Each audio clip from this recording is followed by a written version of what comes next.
This video is brought to you by AKS IAS. Yeah, good evening. Garima, Yes, sir. how are you? I'm doing good, sir. Thank you. And I hope that you are in also. Yeah.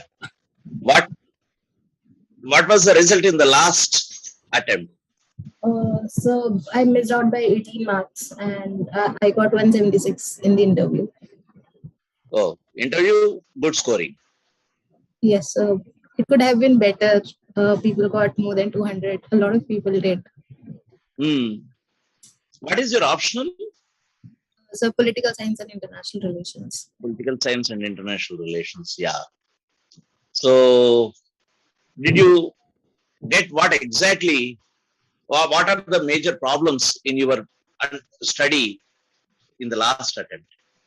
So I got a very less marks in one of the optional papers. It was just 100. So that was something that that affected my score. If it had been a little better, because 100 marks is way too less in an optional when people got 130, 140 easily. So I try to improve on that part this time. In which paper? Paper 2? Yes, sir. In paper 2. What are the topics you had to go through now again for this attempt? So last year, what I had done was I had chosen the dynamic part, the questions from the dynamic part. But this time I made it a point to choose the theory part. So paper 2, section A was something that I had prepared really well this time. And hopefully I have performed quite well in that paper. And even the part of the dynamic portion, I chose those questions which I knew very well. So last year that was a little tricky. So I had chosen one section, 3 set of questions in which I just knew one and had a little bit idea about the other 2 questions. But this time I chose I chose the set of the questions strategically. What exactly is political science? How it is different from public administration? So public administration would be regarding how to administer the resources that we have, how to ensure efficiency and which resources should be given to whom. But political science would be to study about the structures, functions of and institutions related to politics. What is the relation between these 2 subjects? So if our structures are good, then I think we can better administer the resources and better empower our public. So if political science of a country is good, it would lead to better public administration. Who is your favorite political thinker?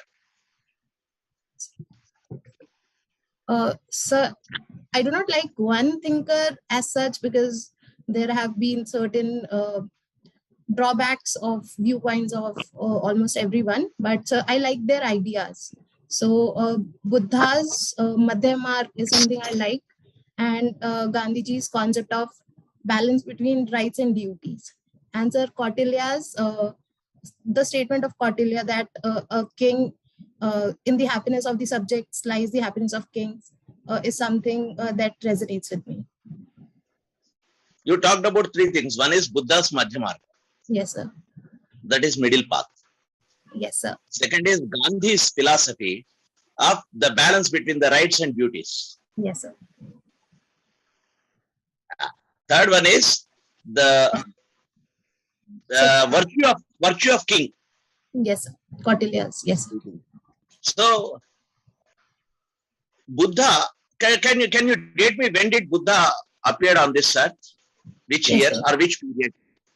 So it said that during the Mahajanpadas, around 480 BC is the date we attribute to Buddha. Somewhere around. So you can see 6th century and 5th century BC. Yes, sir, 6th century to 5th century. And yes. Kautilya's Arthashastra is dated back to?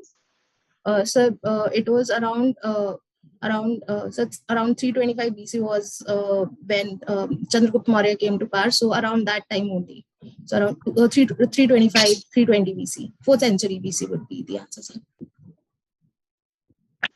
So, any impact of Buddhism on Arthashastra?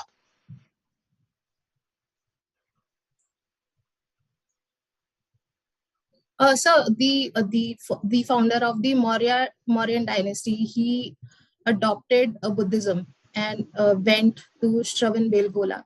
So we can see Can you repeat? Your network was lost. Excuse me, just repeat because some problem with network issues. Yes, so I was saying that the founder of Mauryan dynasty, Chandragupta Maurya, he adopted Buddhism. So I'm thinking as to what Arthashastra could have adopted from Buddhism. So there were so about I fear your factual presentation. Factually, you're wrong. Chandragupta Maurya did not adopt Buddhism. He adopted Jainism. Sorry, Jainism. So, I'm really sorry, sir. Yes, sir. Jainism, Shravanbelgola. Yes, I'm really sorry, sir. Yes. The second, Ashoka adopted Buddhism. I'm sorry, sir. Ashoka is a grandson. Yes, sir. Yes, sir. I'm sorry, sir. So, see, Kautilya was the contemporary of Chandragupta Maurya. Yes, sir. And Buddha came earlier. Yes. So, is there any impact of Buddhist philosophy on Arthashastra? As a political science student, yes, we have some intriguing things. Buddha's philosophy is philosophy, public religion in the next phase. But we are talking about political philosophy of early India. Kautilya's Arthashastra is earliest political philosophy, you can say, at treatise. So what is the impact of Buddhism on Arthashastra? Have you ever got this idea or any readings on such things? No, sir. So it's just that Kautilya's Arthashastra is more about realism, while in Buddha we can see hints of idealism. So, sir, I'm not able to think. In Buddha, idealism.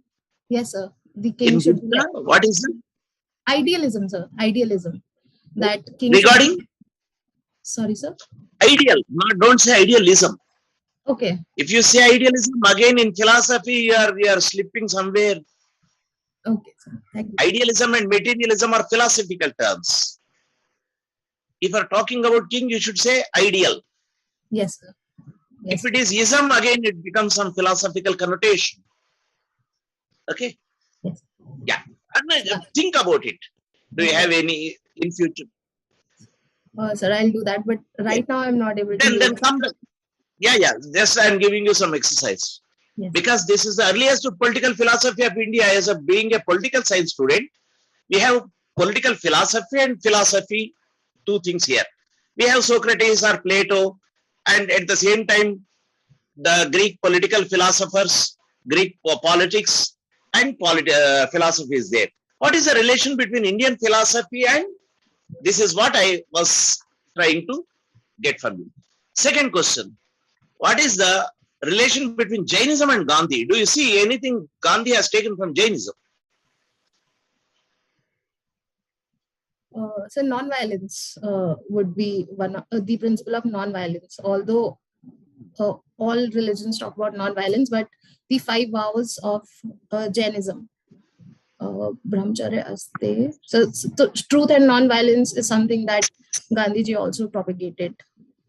And non-violence is the one he has taken from Jainism. It's true. Not from Buddhism. He took it from Jainism. Yes, Jainism. Why so? Why not Buddhism?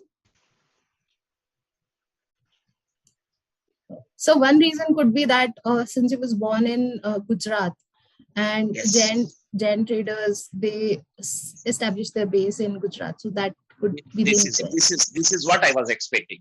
I was expecting something like this to understand the context, historical context, and his time context also. Yes. So then we can correlate things, how things move, what are the dynamics of any change. Okay.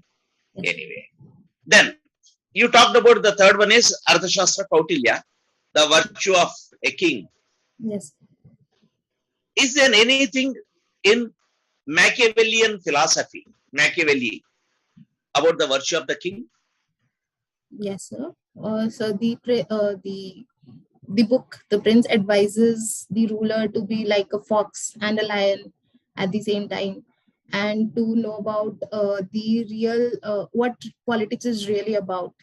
And so there are a lot of advices. So one was par is the means, par is the end, and to ensure that national interest is protected at every cost. So these were certain advices that Machiavelli has given to the prince. Have you ever read Vikram Betal? So when I was very young, we used to watch that Arun Govil's TV series that used to come. Can you correlate the deeds of a king or the questions put to Vikram by Betal? So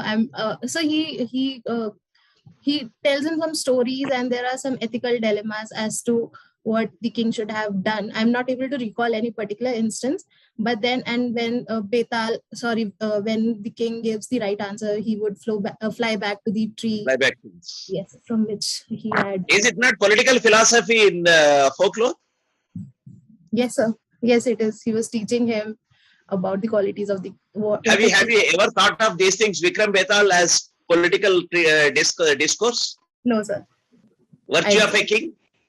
No, sir. I had not thought about it before our conversation. Is it right way? Is it a right thing if I ask or if I say that this is also a political philosophy through the folklore? Yes, sir. Am I right? Definitely. Yes, sir. Think on these lines. Just wonder things like many things. We talked about Jainism, its impact, Buddhism, and again you talked about middle path. Last question on history. I'll come to international relations now. What do you mean by middle path of Buddhism? The middle path is not taking extremes. So neither on one side, neither on the other. Choosing. So, for example, we can take it in context of eating habits, not fasting ourselves too much, and not adopting gluttony, not eating too much, eating moderately, because it helps in our health also. So that could be one manifestation of middle path. In administration, it could be not being too frugal, that we are not using our resources, at the same time not being too extravagant, that we are wasting our resources. So something like that could be. So in administration, middle path will be the best suited policy. So it depends on the situation. It depends on the situation. In context of Sri Lanka, we can't say that now they should adopt middle path. They have to be very frugal in utilizing their resources at the moment. So it will depend on the context. So, and when when a country has saved so much that it has money lying around, and the population indicators are not doing very well, then it should spend on the population. And that is something we can see in our monetary policy also, that when we have to balance whether inflation or economic growth. So in that we can see Madhya Mark. So you talked about Buddhism. The last question. This is the last question on Buddhism. Yes, sir. How far this Buddhism spread in this Indian subcontinent? Can you name the extent of Buddhism? Sir, to Sri Lanka, Ashoka sent his son and daughter there. Japanese countries, Southeast Asian countries, Myanmar, Thailand, Singapore, Vietnam, and sir, up till I'm not sure whether it's practiced in Korea or not, but till Japan, we can say that Buddhism spread even in our neighborhood, Bhutan. So that could be the even in India, sir. Sorry, sir. Yeah, in Indian states. Okay, sir. In Indian states.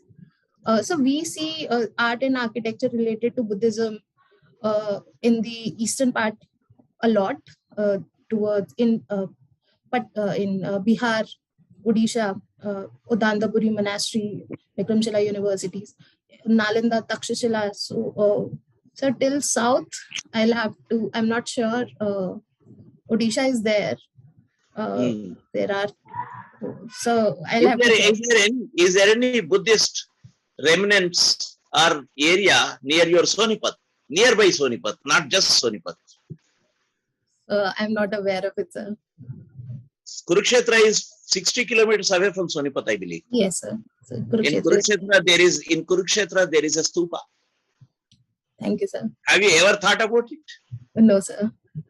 This entire land, this Gangetic belt up to northwest, you have stupas. In Kurukshetra, there is a stupa. You just Google, you will see. Yes, sir. So these are the things. Actually, when we talk about Buddhism, why I asked about the extent? When we talk about extent, we just go to the foreign shores and talk about Yes. it, but we are not thinking that it is spread in our area. Yes, sir. You said it is east. Then just Buddhism is there in just above your Haryana, Punjab. Go to Punjab. In Sanghol, there is a huge stupa of Kanishka period. Just Sanghol. So this is okay. Anyway, coming back to international relations, again, I'm taking history as the basis for the international relations. Yes, sir. What is the earliest attempt to have international relations through religion? Through religion. So we can see that Hanuman, sir, religion. Sir, I'll have to. Let me put the question again. Yes, sir. Earliest examples of international relations and diplomatic relations through religion. Through religion. Sir, Ashoka sending the Atmas to other nations. So before that, I'm not able to think. We don't have evidences. Okay, you are right that it is earliest evidence is through religion, through this one only, Ashoka. Diplomatic relation. Dhammakosha instead of Yuddhakosha, Ashoka sending the people to different countries like Sangamitra or Mahinda, it is true. Then later, do you have any diplomatic mission or a traveling for religion?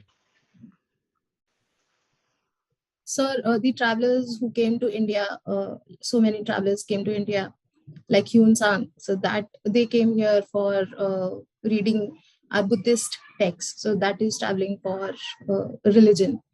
That is Chinese. Yes, sir. Then come to the next case. Yes, sir. So Arabs, there were so many scholars, Ibn Battuta, Arabs, Megasthenes during Chandragupta Maurya's time. He was the ambassador of the king of Seleucus Nicator. And afterwards, so we have seen so many travelers. Then the East India Company's trading posts. So that could also be seen as traveling for. My question was traveling or diplomacy through religion. Sir, religion. So, Ashoka, you said right. After Ashoka, do we have any diplomacy through religion? So diplomacy through religion. So I'm not able to think about it. Think about it. Next, coming to the international relations, which is the region in this world which is really burning, which is simmering, you can say. Can you get it a region today? So I do not understand your question. Region. I'm not talking about country. Which region is most troublesome today? So I simmering. So the Middle Eastern region and maybe the Ukraine-Russia crisis. So one towards the east, but so Middle East could be termed. But also we are seeing Abraham Accords, so resolution of disputes. So we have two regions. One could be the Middle East, and the other one could be towards the Eurasian part of the globe.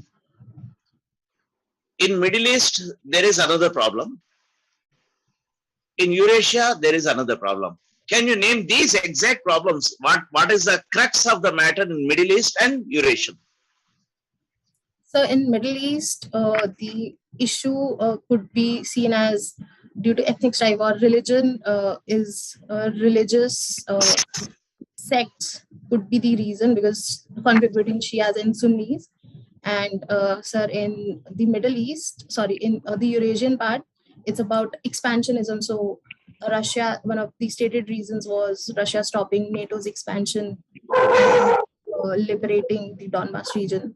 So one is religion and other could be economic and military. So one difference could be that.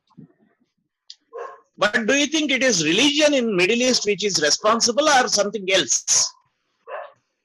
So although we see that the different religious sects are fighting, but one reason is foreign interference can be attributed to the conflicts that are taking place in the Middle East. That we saw Middle East as a proxy as a place where proxy wars of US and Israel USSR were fought, and today US and Russia are fought. So foreign interference could be seen. Then come to Eurasian region. So Eurasian also is between the US as well as US and Western world versus Russia. So that is the conflict here. So can we say we are back to Cold War period? So Cold War was it did not just done. Sorry. Yeah, continue. Yes, sir. So in the Eurasian part, we can say that Cold War, sir, was one of the features of Cold War was that it hardly turned hot. There was no direct conflict between the superpowers. But here we are seeing at least the rhetoric that the leadership, they are engaging in a war of words. So one could be that. So second is the Cold War 1.0. It was more about the ideological differences. But here, communism has not been talked about that much. The fight between capitalism versus communism. So although Russia keeps changing the reasons for invading Ukraine, but we can't say that it could be another sort of Cold War. But sir, I'll have to say if it is not capitalism versus communism, it is capitalism versus capitalism. Yes, sir. Yes, if it is capitalism versus capitalism, how do you designate what exactly are the points? Or how do you classify US or Russia? If both are capitalism, they are not socialists. No one is socialist today. Yes. So what is the exact contradiction between this when it is not ideological? So challenging, sir, I'm not able to think about it. Yeah, this is very important for you. Please prepare on this well. Yes. Because what exactly are the contradictions in today's world? The contradictions are not just, it is not ideological, but it is because there are different groups. Like, for example, you have USSR in the previous one, you have Warsaw Pact and NATO on the other side. Today, you don't have Warsaw Pact, but you have still NATO. Yes, sir. And the problem with the expansion of NATO is with erstwhile USSR, that is today's Russia. Is it not? And how to understand this contradiction? It is not between ideologies. It is between two economies. Economy, I am speaking in terms of just terminology. What do you name this problem? Is it between two imperialist ideologies or two imperialist designs or two imperialist wishes to expand? NATO trying to expand into Russian borders. Russia is opposing it. Russia yesterday it has threatened Poland. Yes, sir. Sweden, that I am going to deploy nukes. Yes. So how to see what is the exact reason for this contradiction?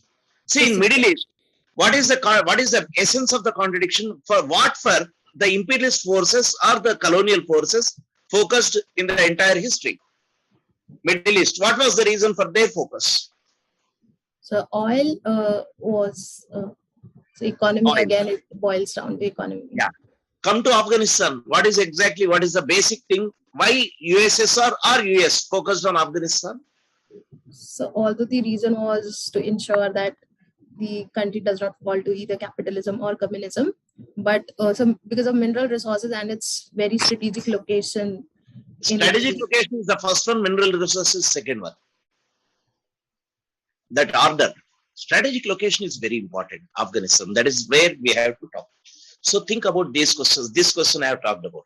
Why today the world has so many problems? You have two flashpoints. One is in, not flashpoint, the two regions which are unboiled continuously. One is Eurasian today. This is the recent development. But Middle East is burning since decades. Yes, sir. Israel is the flashpoint every time in all the contradictions. So here we have to think about the essence of this contradiction. If you understand the essence of this contradiction, we'll. Yes. Coming back to our understanding of Africa, which is the closest or the best ally for India since ages in Africa continent. South Africa, because Gandhiji was there. No, in terms of diplomacy, I'm talking about. In terms of our international relations, I'm talking about. In Africa. With South Africa, we were South Africa apartheid. We opposed it. Yes. We did not play even cricket. Yes. So in Africa, I'm not able to think about it. In 1950s, 60s, there was a movement like NAM. Yes, sir. Yeah. Which country from Africa was one of the important leader in NAM? So Ghana. Pardon? So Ghana. Yeah, Ghana and some more countries. Uganda is there, Ghana is there. There are some Kenneth Kaunda from which country? So who? Kenneth Kaunda, Zambia or Zimbabwe? So I've not heard. Zambia. So these people are very close. Then Ghana. So non-aligned movement. There are some countries in Africa which took lead in non-aligned movement, along with Nehru or Yugoslavian. Who was the Yugoslavian leader who was popular in non-aligned movement? So Tito. Tito, yes. Yeah, have you heard about Tito? Also, just that there were 5 leaders, and one of them was Tito. One of them. This is old one. Now I am coming from history part to modern present day. Yes. What is Shanghai Corporation? Shanghai Cooperation. So Shanghai Cooperation Organization, it's an intergovernmental organization of 9. It has a membership of 9 countries, and it has been created to for the purpose of ensuring security, economy, and political relations among these Eurasian countries. Eurasian. What exactly is India's role in SCO? So the RATS mechanism was something which was suggested by India, and so one role of India in SCO could be so to provide a connect. So there are stans, then we have India, Pakistan. So maybe connect towards one of the bigger parts of South Asia. So that could be representing the view of South Asia in SCO. Do we have a bigger say or an important say in SCO? Or Russia, China, and ourselves, we are the third big country or leading country. What exactly is our position in SCO? So do we have enough say? So although it's said that because of Russia and China, our voice gets muffled, but we have been able to assert about the issues of terrorism and separatism, extremism that takes place in the surrounding areas. So having an extraordinary voice is something I'm not sure whether we have in the SCO. Go through these things. Okay. Yes. These are important points of SCO because China is one of the partners. Russia is. Today we are playing an important role, or at least in news, India's role is there in the Ukrainian war. So what exactly would be India's role in the next shaping up of the world politics? Okay. You did pharmacy. Yes. How your knowledge of pharmacy is going to help as an administrator? Yes, sir. So one is in policy making, since I've read pharmacy, and if given a position in policy making, so I can suggest as to what steps should be taken to become a pharma hub and to improve our pharmacy industry. So that could be one of the, theoretically, that could be one of the contribution that I can make.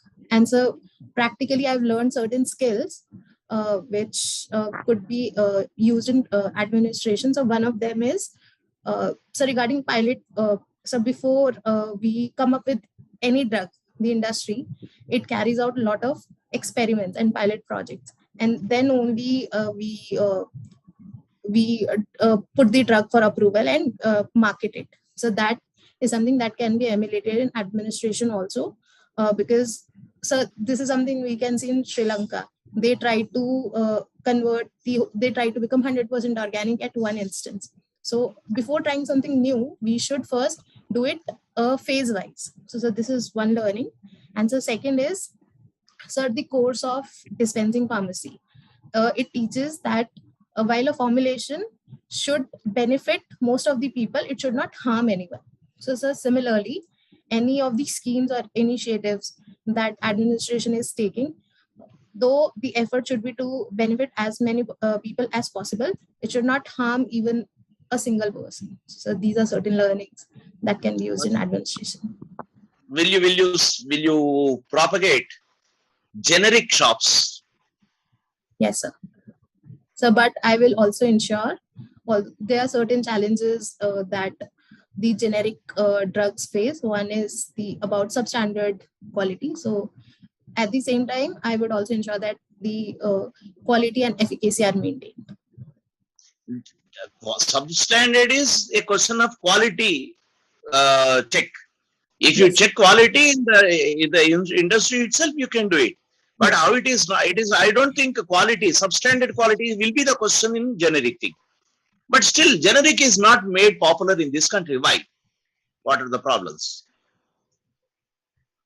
So there are certain reasons.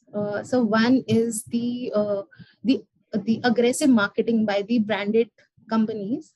So they so in India, it's the doctor who prescribes medicines, and if the doctor has been influenced by pharmaceutical companies, do not prescribe generic drugs. So this prevents them from us using generic drugs. So also the availability, although the government has been promoting the Jan Aushadhi Kendras, but a recent study has found that a lot of medicines are not available. And sir, even in my district, Sonipat, there is only one Jan Aushadhi Kendra. So the whole district, so it's a huge district. So one challenge is that. And sir, also some physicians themselves do not believe in the efficacy of generic drugs, which stops them from prescribing generic drugs. And so the fourth aspect is about the awareness amongst consumers, that they do not demand it from their doctors that they be prescribed generic drugs. You visited some countries like Denmark. Yes, sir. Okay. What exactly is that? This Corona scholarship for internship at University of Nebraska. Yes, sir. Okay. Yes, sir. So what difference could you see in the education systems of this, our country and Denmark? Like, yes, sir. So one of the difference was the students there are very informal with their teachers. They call them by their first name, while here we call our teachers by sir or ma'am. So the second difference was related to the infrastructure and the linkage between academia and the corporate sector. So there, when I visited there, almost every other week there used to be workshops, and the companies would come showcase what they are looking for in the grad students, and they would provide funding to the to the university. So this would help in three ways. So the college would get funds to invest in research. The company would get a trained workforce, and so these graduating students would have ready-made jobs available for them. So this connect is missing in India. And so the third thing was that in India, we have so many festivals. that take place. We have the system of having hostels and the mess system, so that was not there. So students used to live in their own houses there. So that bonding that we develop and some of our best memories, they get formed in our colleges, the connect that we have. So that is missing there in the education universities. The first one you answered, that is being informal. What is the problem? Why we are not being informal? What stops us being informal? Can you tell me? So one is that in our culture, we give respect to people who are elder and from whom we learn something. So our teachers are someone who teaches a lot. So we try to show that respect by using sir and madam. So that could is be it not feudalism? Sorry, is it not feudal? Is it not feudal understanding that we should respect them and give? You can't call them by name, first name or so. So that could be said, but I still feel that mostly it's because we respect our teachers, and it's not that we are not informal. It's just that we are addressing them properly. We do chat with our teachers and we laugh with our teachers. So it's I won't say that it is feudalism per se. It's just it is the whole country. We have this understanding that we can't call by the name. We can't take the name of the teacher. Only we have to address them sir or madam. So this is a general phenomenon. No? Though we are friendly, you can't call by name. Is it not a traditional? Called traditional, not even feudal. It stops us taking that. But I feel that they even call their parents by their first names, and with respect to our parents, we can't talk about feudalism. It's a sign of respect, so it's embedded in our tradition and culture. So yes, you say that this is tradition, not feudalism. Yes, sir. Yes, sir. Thanks. So coming back to the last question related to present Indian scenario in terms of diplomacy, how best we are placed in South Asia?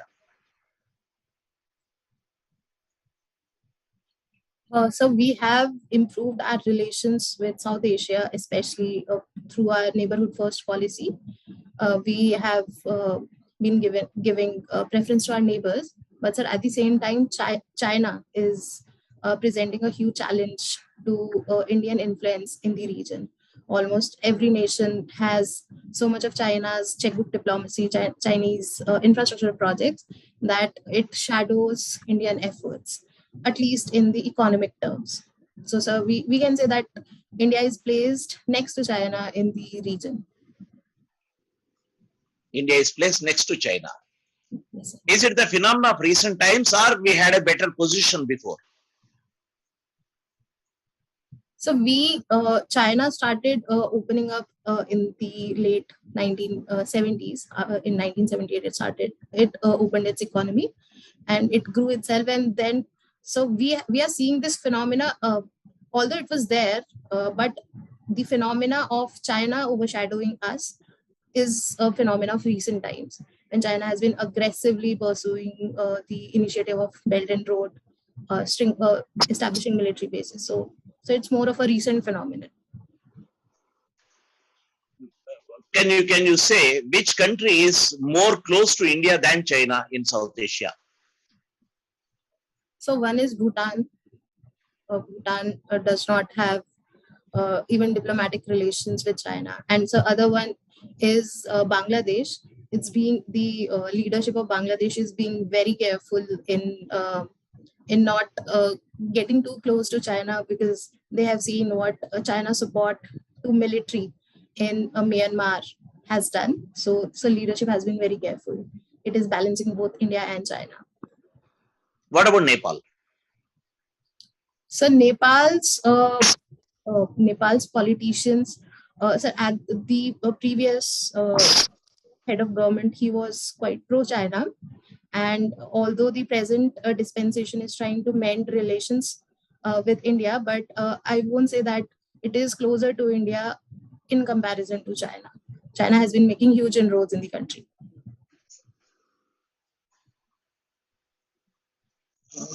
Do you want to say anything related to India's policy towards US.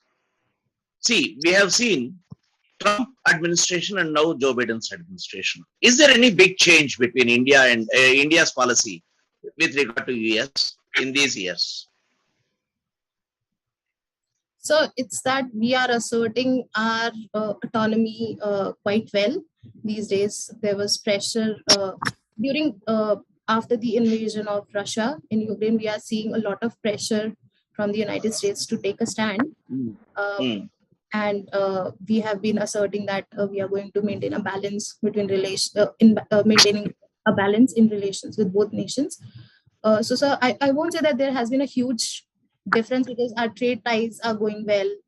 We have been signing new defense documents. We are diversifying our defense basket. So one huge difference is that we are asserting our autonomy, although we asserted it when we started importing S-400. But today we can say that we are asserting it to a greater extent as compared to the Trump era. Good. The first sentence you have to talk is asserting our autonomy. So could you please? I'm sorry, sir. There was some disturbance. So could you please repeat? Yeah. I said good. The first sentence should be asserted our autonomy. Yes. With regard to US relations. Yes, sir. During this Ukraine crisis, USSR, Russia and Ukrainian crisis. So that is the first one. So what is your assessment? You have answered many questions, and what exactly you are reading about this conversation? Where did you do well, and what are the places where you have to improve? So maybe the way I'm articulating my answer, first I need to frame it properly because the points are there, but the sequence could have been better, as you told me in the Afghanistan question. And so one is that, and so regarding different questions that you asked me, although maybe not able to think on my feet is something I need to work upon. Basically, this is the second interaction with you, I believe. Yes. Do you remember? Last time also we have. Yes, sir. Last time you told me a lot of questions on Haryana's history. That is why I did not ask you anything about local questions, except that Kurukshetra Stupa. Yes, sir, that one I didn't know. Last time I did not. Last year, your interaction with you helped me so much in my preparation of at least my state. That was really well. We covered almost everything that time. Yeah. So actually, articulation, I think this time, I'm being frank, last, yes. I see some disturbance, or you are not so articulate this time. Why? I don't understand. When you answered many questions, starting from that earliest period question regarding political ideology of early periods, early Indian history, you could have answered better, in a better way, I feel. So you get my point. I'm not talking about the entire thing. This is just this 1 hour or 50 minutes interaction. Yes, sir. I still remember the previous interaction last year. And now your articulation is not to that level. Might be this is only the day you are not much articulate, might have some disturbance, I don't know. But you are not so articulate as you were there in that last interview. So one reason could it be that since it was Haryana and I had already prepared questions on Haryana, so maybe I was more articulate at that time, and the questions were dynamic today. So I had to maybe think on my feet. Exactly. I wanted to point out this aspect. When I started asking you questions at a conceptual level, you are having the problem at articulation. So today's interaction, I have asked many questions, all are at conceptual level only. When I talked about Buddhism's impact on Kautilya, no one will think about it. Yes, they'll say that Buddhism is there, Kautilya is there. No one will talk about Buddha was there when Ajatashatru is fighting all the enemies. Though Buddha is preaching peace, Ajatashatru is a very aggressive ruler. Buddhism did not have its impact on political philosophies in a big way. At times it contradicted, at times it helped. At times it amended, but not in a thorough way. Buddhism has its limitation in that sense. So we have to understand that. So that is why you don't see many things in Arthashastra, but immediately after Arthashastra come to Ashokan administration, it is Buddhism Dharma. It is Dhamma. Now political philosophy changed. Okay. From virtues of the king, now talking about the virtue of Dhamma is spoken during Ashoka period. You have studied these things, but you have to apply these things when you are talking at a conceptual level. That is the only difference between the last and this time's approach. Okay. So even international also, as you have perfectly talked about, your what you call order of points are conceptual. You have to make, you have to understand, you have to see them, you have to arrange. Take 1 second or 2 seconds before answering. Then you can formulate your answer. Practice this till you have your final interview. Because this time I have focused more on conceptual questions than, it's all conceptual. Every question is an editorial article, edit page article in Hindu. Yes. Am I right? Yes. So you have to make it simple. When I talked about Middle East, you talked about religion and its impact. And it's more than religion, it is something else. It is oil. Then you should have started with this geopolitical relations in relation with oil and the strategic locations. In Middle East, this is a problem. Religion, Shia, Sunni, that can be tackled in a secondary level. So Iran and Iraq. Iraq was a best ally of US. Saddam Hussein was there with US against Iran. What happened to Saddam Hussein? Again, it's not the religion. It is something else. The essence of it is something else. Okay. So my understanding about this interaction is you have to work on the conceptual aspects in formulation. So how do I do that? So should I read more articles or? No. Whatever you have, see, before going to a final interview, you are not going to again learn many things and go. This is your personality test. What exactly is personality test? Whatever you have studied, you are presenting it in your perspective. Okay. This is a mere formulation, understanding the essence of it and formulate. There is no right or wrong in this aspect. I might differ in some aspect with you when we discuss about Afghanistan. But your perspective is there. But we have to be clear on the perspective itself. So don't worry about these things. You just take some aspects, conceptual aspects, then formulate how we are going to present it. In anything, one thing is important. For any issue, in any question, we have a primary contradiction. This is philosophy. What do you mean by primary contradiction? Whatever the issue you are going to discuss about, there will be one major aspect which you have to talk first. Take that first. Then everything will be resolved. Secondary things can be arranged in a different way. Okay. So you have to understand what is the primary contradiction in that issue. Then you can explain anything without any problem. Practice this and you can do better. Okay. There is not much problem with your articulation, means in the form of articulation. I'm talking about the content. Okay. So it's not a big issue. Go through it. Be cool, be casual.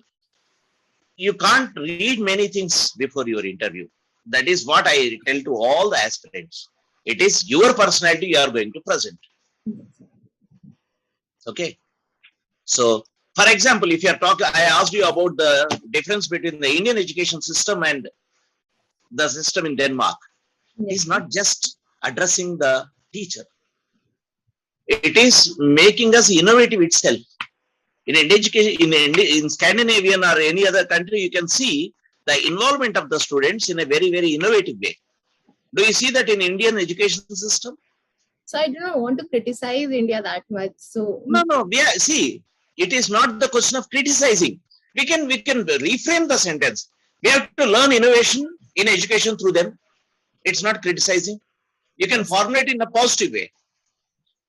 Otherwise, it doesn't make any difference to me whether I call my teacher by name or sir.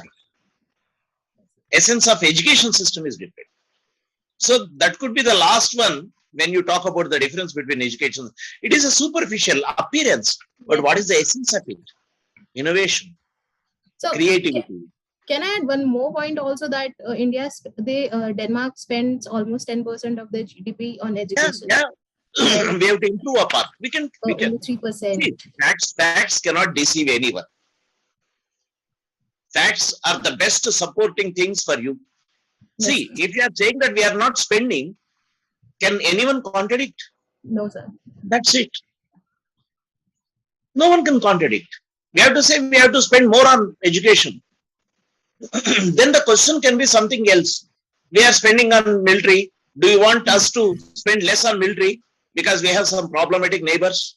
Then you can answer something there. But you have to talk what exactly is the factual situation today. Okay. Yes. So be strong with the facts, at the same time concepts. Arrange the argument in a better way. That will help you. Okay. This is my understanding about this interaction. Do you have any other thing to ask? You can. So yahi tha ki I just want to improve my score. So what is one thing, or maybe what is score? आपको interview जाने से पहले score कैसा improve करे सोचना नहीं है, क्योंकि आपका पर्सनालिटी और बेहतर और किस ढंग से बेहतर प्रेजेंट करना सोचना है. ये स्कोर अपने आप इंप्रूव होगा. So what should I do? अभी तक जो डिस्कस किए, we have talked about many things. See, facts and concept. You have a relation between facts and concept. Of course, you can't learn all the facts within 1 month again now. It's ever-ending thing. You have to learn even after your retirement. No doubt about it. But whatever we have learned, factual information or knowledge we have assimilated should be synthesized into a concept. That is important. Your personality should be reflecting that analytical aspect of understanding. Then what happens? Your sentences will be very, very strong. Your sentences will be having the essence of the question. Otherwise, some loose sentences will also creep in. Some third or fourth point will be coming at first place. That is why the essence is, for every question you have a primary contradiction. Think about it. That's it. Okay. And so, sorry, sir, to interrupt. No. So how do we decide, okay, this is going to be the primary contradiction? Because I had prepared that question, difference between Indian and Danish or US education system. And that was something I had decided upon. Okay, formal, then one of India's strength that we have good bonding system. And the one positive aspect of Danish system that they have good linkage. So how do I see, okay, which point should be at the top? That is your judgment. Okay, sir. That is your judgment. See, even primary contradiction also, it depends on your understanding of the problem or your ideology. Some people see primary contradiction in a different way. Some people will see another one. That depends on your judgment. I'm not saying that what is primary contradiction is not universal again. You have to decide the primary contradiction and weave your answer around it. Then secondary contradictions or the other points will be helping your argument. Yes. Okay. Got it. Okay. Shall we end this conversation? Yes. So all the best. This time I hope you have scored good marks in mains also. And this time you will improve upon this in this interview too. So all the best. This video is brought to you by AKS IAS.